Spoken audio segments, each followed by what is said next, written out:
지혜가 길거리에서 부르며 광장에서 그 소리를 높이며 시끄러운 길머리에서 외치며 성문 어귀와 성 안에서 말을 전한다. 어수룩한 사람들아, 언제까지 어수룩한 것을 좋아하려느냐? 비웃는 사람들아, 언제까지 비웃기를 즐기려느냐? 미련한 사람들아, 언제까지 지식을 미워하려느냐? 너희는 내 책망을 듣고 돌아서거라. 보아라, 내가 내 영을 너희에게 보여주고 내 말을 깨닫게 해주겠다. 그러나 너희는 내가 불러도 들으려고 하지 않고 내가 손을 내밀어도 거들떠보려고도 하지 않았다. 도리어 너희가 내 모든 충고를 무시하며 내 책망을 받아들이지 않았으니 너희가 재앙을 만날 때에 내가 비웃을 것이며 너희에게 두려운 일이 닥칠 때에 내가 조롱하겠다. 공포가 광풍처럼 너희를 덮치며 재앙이 폭풍처럼 너희에게 밀려오며 고난과 고통이 너희에게 밀어닥칠 때에 그때야 나를 애타게 부르겠지만 나는 대답하지 않겠고 나를 애써 찾을 것이지만 나를 만나지 못할 것이다. 이것은 너희가 깨닫기를 싫어하며 주님 경외하기를 즐거워하지 않으며 내 충고를 받아들이지 않으며 내 모든 책망을 업신여긴 탓이다.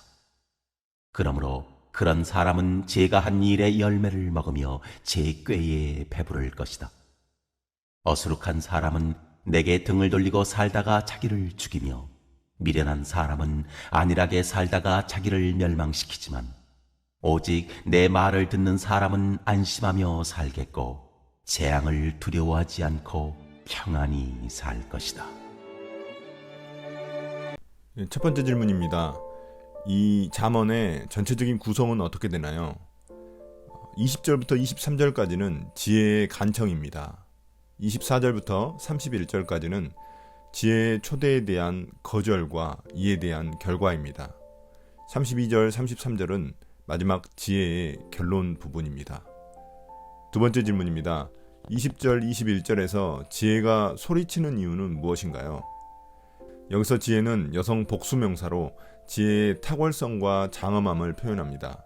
때때로 히브리어에서 복수형은 탁월성과 장엄함을 표현할 때 쓰입니다. 저자는 지혜를 여성으로 의인화하여 길거리, 광장에서 호소하는 모습으로 표현합니다. 길거리 광장은 사람들이 많이 모이는 곳으로서 사람들을 향한 지혜의 간절한 호소를 보여줍니다. 21절에 등장하는 성문 어귀는 재판이 벌어지기도 하고 상거래가 이루어지기도 하는 고대 이스라엘 사람들의 삶의 중심부입니다.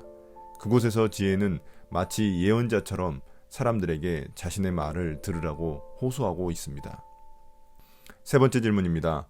22절에 등장하는 어리숙한 사람, 비웃는 사람, 미련한 사람은 누구인가요? 이 세 부류의 사람은 한 가지 면에서 동일한 사람들입니다. 어리숙한 사람은 1장 4절에도 나온 삶의 경험이 미천한 젊은이를 말하는데 그는 여전히 자신의 미숙함에서 벗어나지 못하고 있습니다. 비웃는 사람은 교만한 사람인데 그 역시 자신의 교만을 버리지 못하고 있습니다. 미련한 사람은 지식을 미워하는 사람입니다. 이들은 모두 지혜의 훈계가 있었음에도 지속적으로 지혜를 멸시하고 외면하던 자들입니다. 그들은 자기 생각을 고집하고 자기 욕망에 충실한 삶을 살아가는 자들입니다. 네 번째 질문입니다. 23절에 등장하는 지혜의 영은 무슨 의미인가요?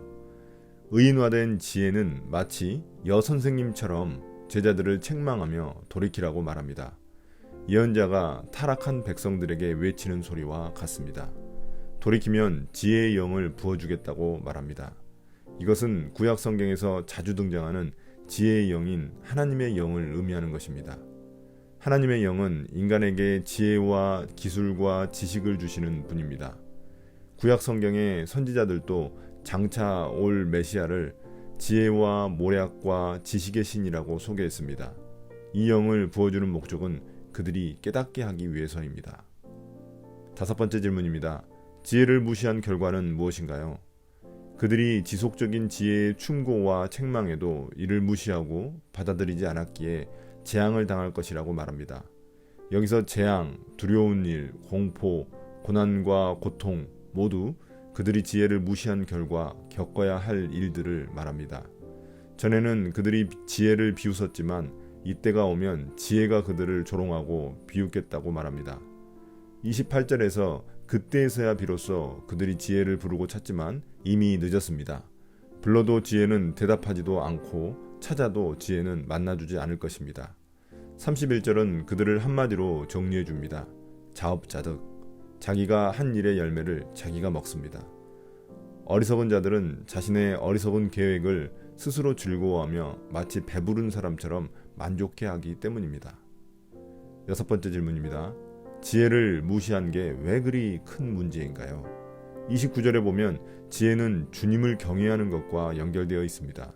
잠언에서 지혜란 주님을 경외하는 데에서부터 출발하기 때문입니다. 그래서 지혜를 미워하는 것은 주님을 경외하지 않는 것과 동일한 것입니다. 반대로 지혜를 사랑하면 주님을 사랑하는 것이고 주님을 사랑하면 지혜를 사랑하는 것입니다. 7번째 질문입니다. 32절 33절에서 지혜의 결론은 무엇인가요? 지혜는 자신의 초청이 생사가 달린 문제임을 강조합니다. 미련한 자들은 자신에게 시간과 기회가 많이 있다고 여겨 지혜를 무시하며 안일하게 지내다가 갑작스러운 죽음을 당합니다.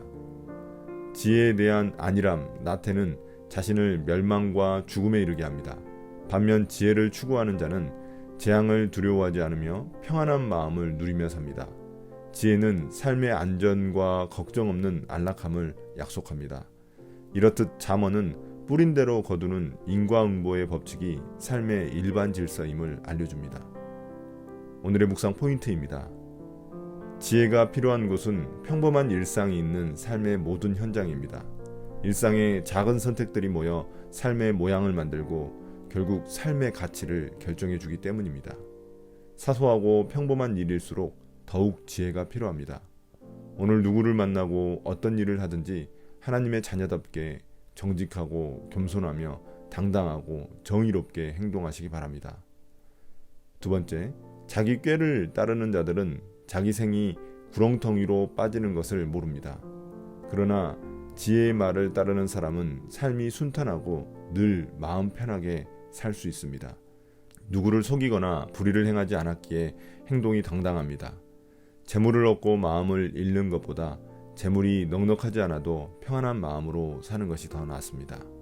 오늘 묵상을 마치겠습니다. 감사합니다.